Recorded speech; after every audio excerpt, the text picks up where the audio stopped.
Hey ArenaNet, what do you think about this cool slash logical slash awesome idea I've had? So in general I'd say we're really happy with the way things have been going. We've made some mistakes in the past, but we've really learned a lot from the community and the way we do things. The living world's been a really exciting thing for us to explore, and all I can say is, maybe this is, it's an interesting idea. I can't say maybe we've been having some talks into it, and really, it's just about making something that's really engaging to people and we can deliver in its own kind of way. Yeah, does that sound familiar? Probably not, because my paraphrasing is so bad, but you may feel like a lot of ArenaNet's interviews end up going this way, and it seems people have had enough. There's a big blowout that's going on Reddit right now, that all sparked from an interview from GuildMag, which I'd love to talk to you guys about, that extends a lot further than just SAB isn't coming back. I had a tweet last night before I went to bed. I'd love to read it out to you guys. It says, @WoodandPotatoes, hey, have you heard of hashtag Occupy SAB 2014? We could use your support after that shit interview. I'm sure you can agree.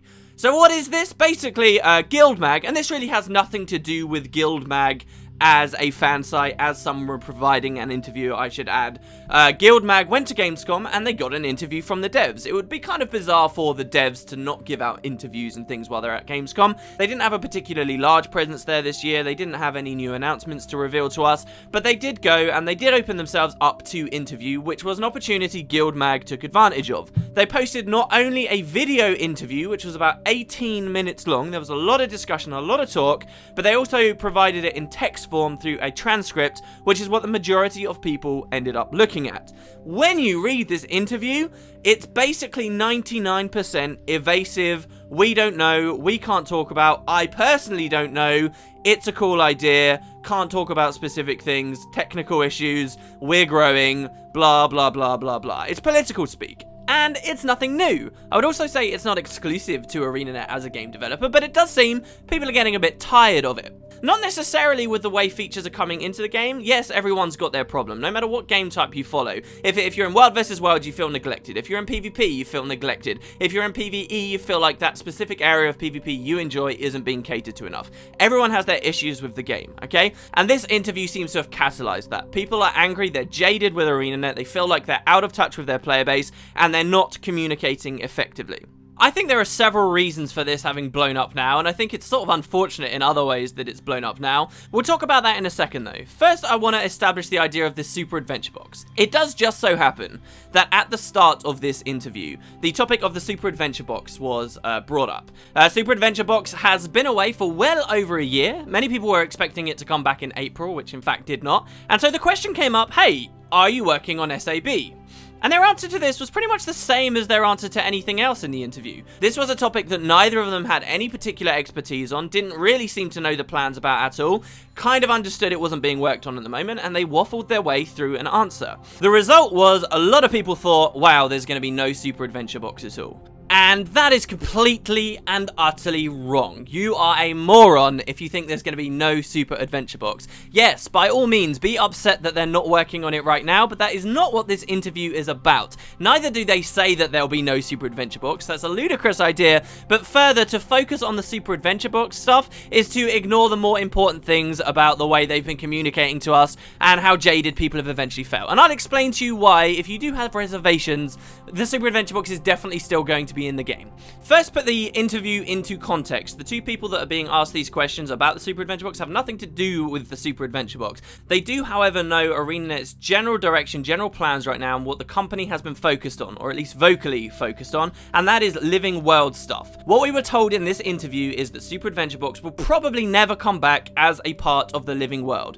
This isn't a bad thing. It doesn't mean that the Super Adventure Box will never be in Guild Wars 2. It certainly will. It just means that it will probably be coming in some kind of a mid-season break or around the time of a feature pack. The fact that Super Adventure Box isn't coming as a part of the living world is actually a very positive thing and something that many of us have wanted for a long time, and that is consistency within the living world. Why is Season 2 of the living world so much better than Season 1 of the living world?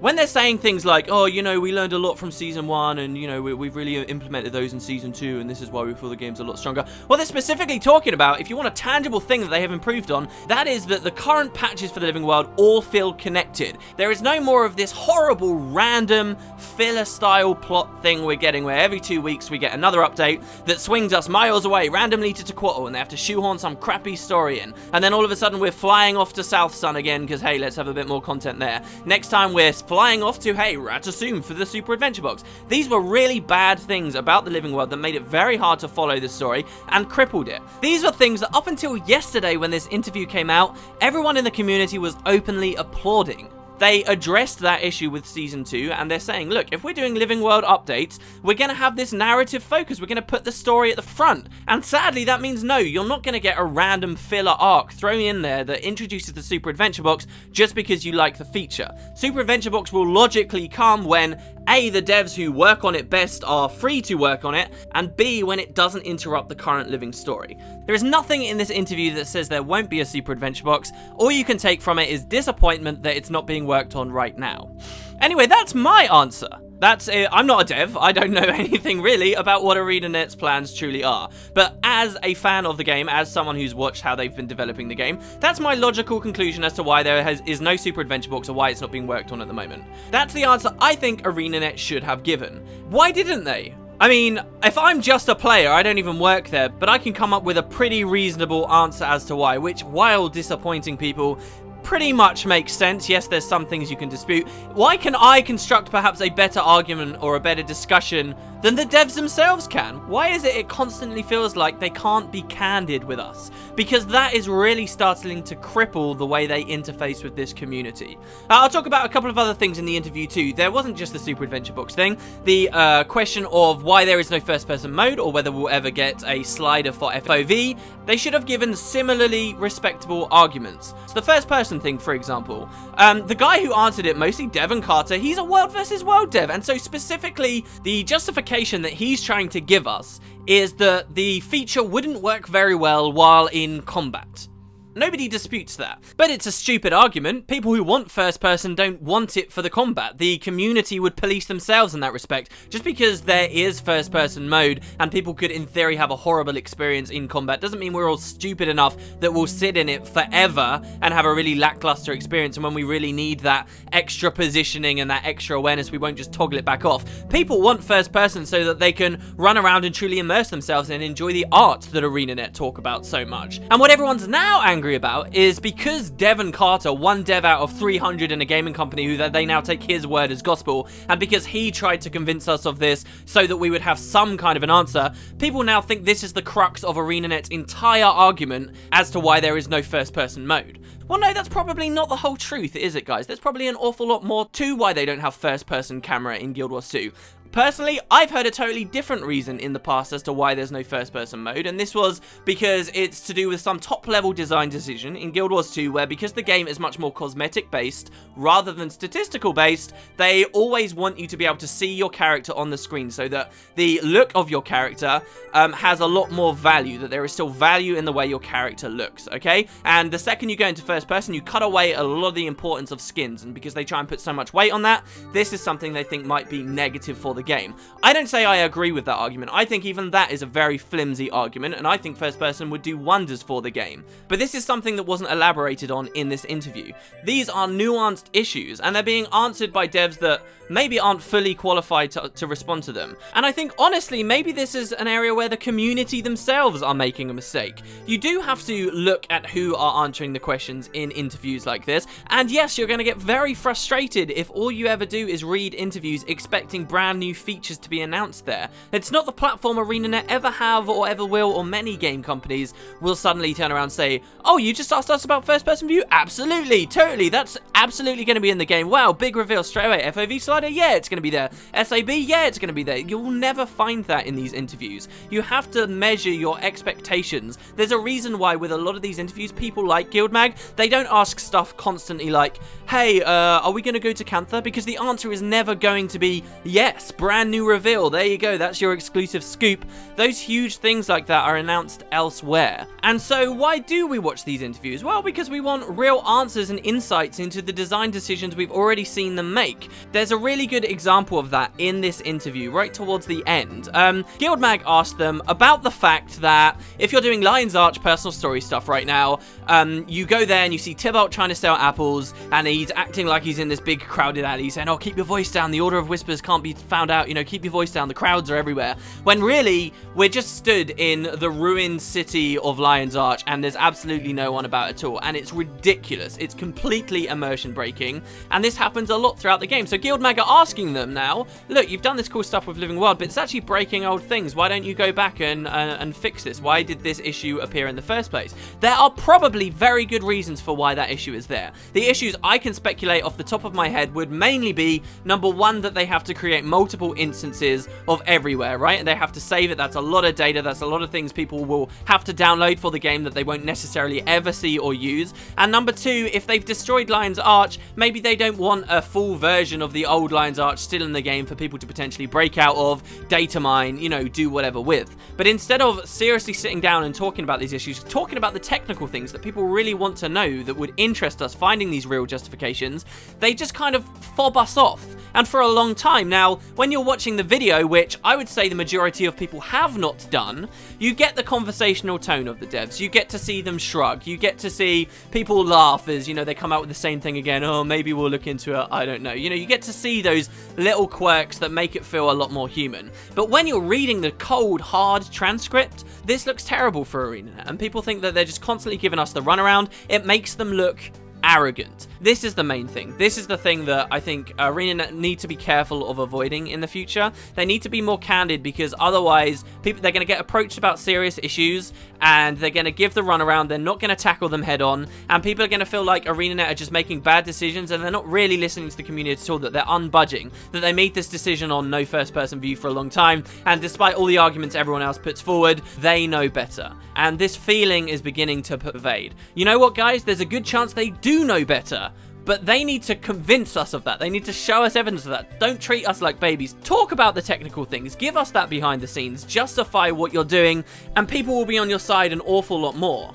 I do find it funny how scared they are to just openly accept mistakes that they've made. They'll say that they've made a mistake in Season 1 of Living World, but they won't give you a tangible example of that mistake. And it's not just this interview. This isn't just me calling out two guys that had to give an interview at Gamescom and are probably having a hell of a time right now because they feel like they're responsible for this community backlash. I'm talking about just in general the way ArenaNet treat things. Let's look at points of interest, okay? I love that live stream. I think it's great. I think you get to see the devs be superhuman, but you watch the way that they answered the questions. For example, in the most recent one, many of the times a question is asked and sort of the devs just sort of nod together and they don't really address it. And in terms of like lore questions, at least they could be speculating with the community, proving to the community that they've thought about these things too, an interesting twist, while not confirming any future plans.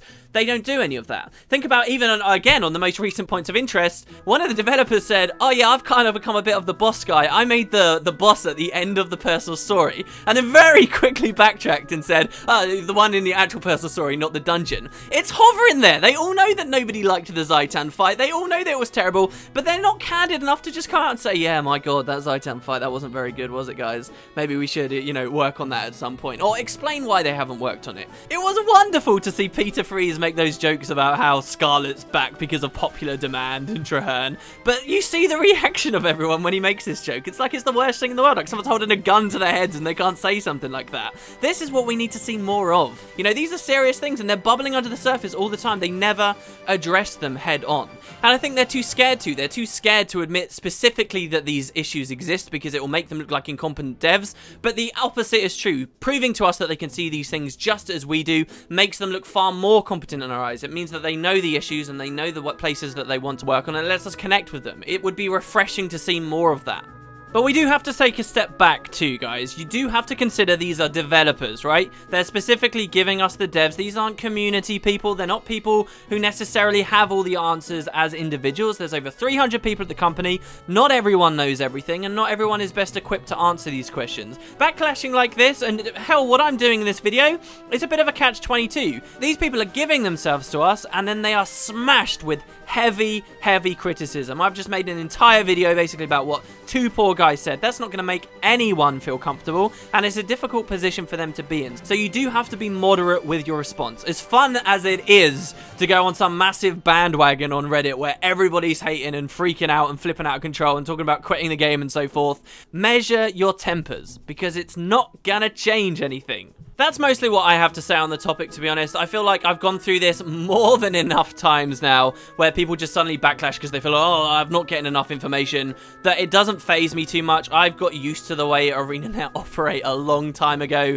and I'm not particularly frustrated with the way things have been going. I do find it curious, though, that this backlash has happened right now in the midst of them being rather open with information to do with the feature pack. I think it's probably no surprise that this has come at the same time as their announcement of the new colored commander tag system, which is something many people are sour about, and they feel that ArenaNet completely misinterpreted what the community was asking for in terms of that feature, and maybe also the fact that the first week of the feature pack releases haven't been interesting information to most players who aren't into the PvP side of things. I think it's also interesting that we could be in the middle of a big community backlash right now, while ArenaNet is preparing for some kind of big announcement. I do believe, I've been saying this for a long time, I do believe they are working on an expansion. There are too many big names for devs that we heard about constantly pre-launch that still work at Guild Wars 2 with nice titles like, hey, I'm game lead or whatever, that we haven't heard anything about. And if they were preparing on their second anniversary to announce something huge, like for example an expansion, I wonder how much they're smarting that just a matter of weeks before that drops, everyone's saying how out of touch they are and how unloved their game has become.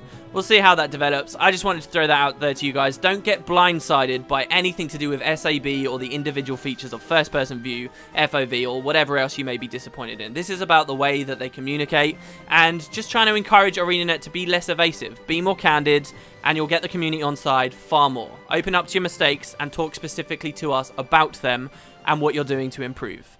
That's about it. Thanks very much for watching, guys. I'll see you next time.